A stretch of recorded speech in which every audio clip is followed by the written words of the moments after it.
we're in a market where clearly there have been significant changes in the way the market is reacting, the way clients are looking at multifamily assets, the way they are managing their properties, operating them, et cetera. So we're going to get into those. And I'd like to start first with Karine. Karine, rent regulation is a form of price fixing. And as someone with advanced degrees in economics, we've spoken about this a lot.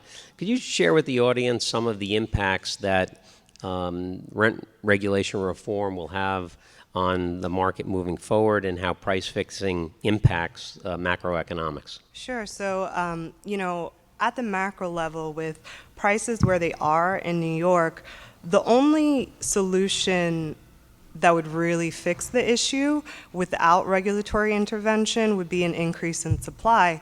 And with the new reform, in the long term, it's likely to actually reduce supply. And anytime we have a price ceiling, any kind of price ceiling, it's going to lead to shortages in the market. Once price comes down, quantity demanded goes up, and there's going to be less developers that want to build, less investors that want to buy, and eventually capital is going to flow out of New York. And I work for a broker in New Jersey, and we're already seeing those effects of capital flowing out of New York into New Jersey. And not only on the capital side, but also the renters. When price comes down, we also have a concern with maintenance of the buildings. And now there's going to be a higher product quality elsewhere. So if product quality decreases in New York, people are going to be looking to move. That's going to create more shortages in the market and less supply. Even in theory, a low supply could lead to an increase in discrimination, because if it's a free market, a landlord could discriminate, but there would be a cost associated with that. His apartment would sit vacant for a longer amount of time. But now that prices come down and there's so much demand for these apartments, in theory, he could discriminate and he wouldn't suffer as much of a cost. So there are even social aspects of the reform that haven't really been considered or studied yet. Fascinating.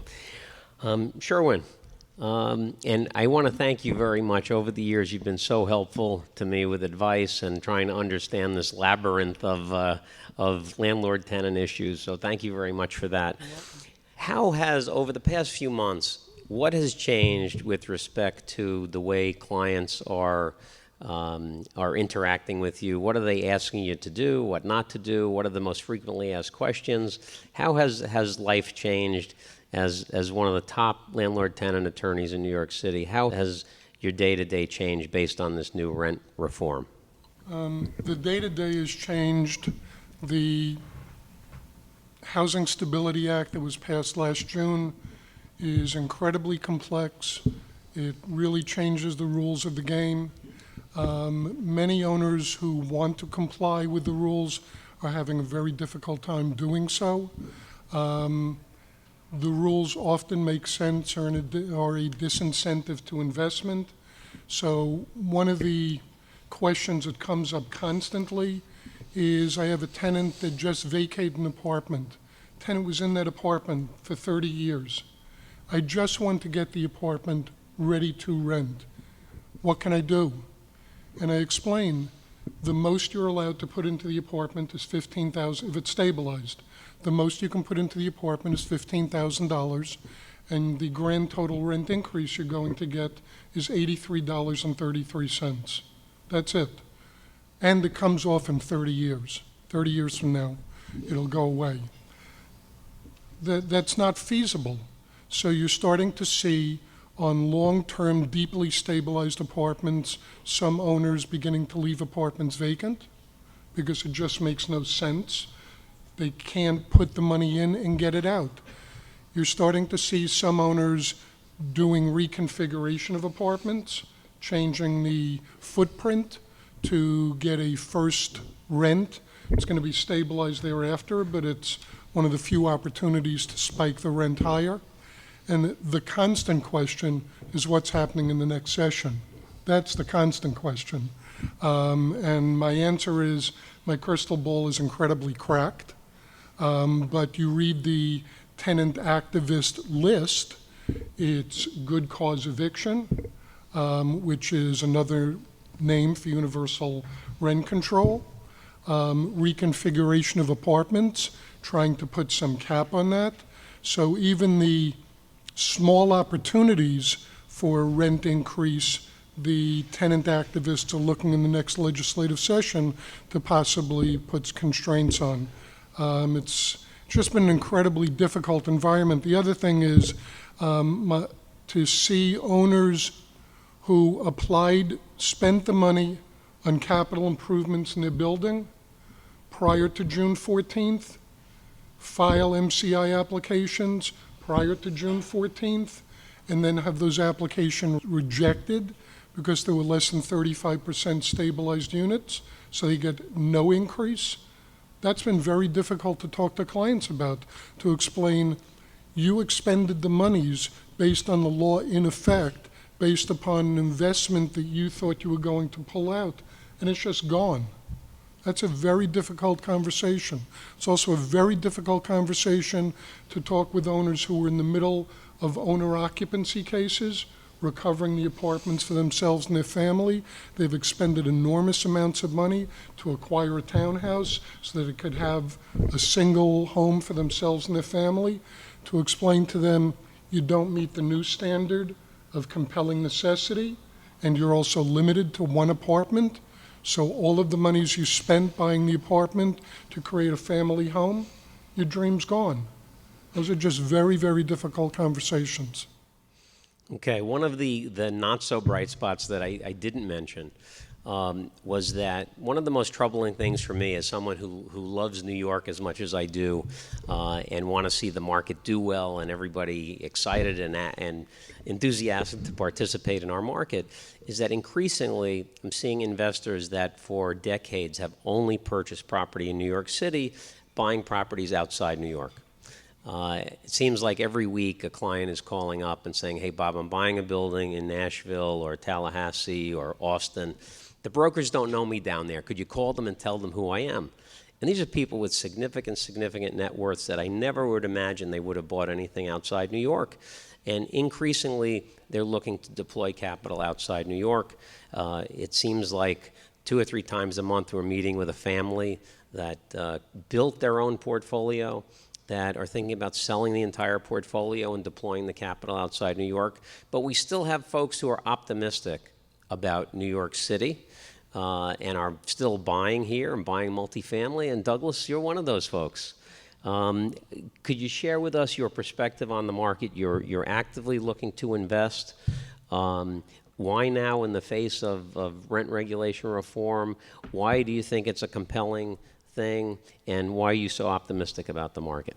Sure. I mean, I think the basic premise is I'm a believer in New York in the long term. The city has weathered all sorts of storms. This is certainly one of them.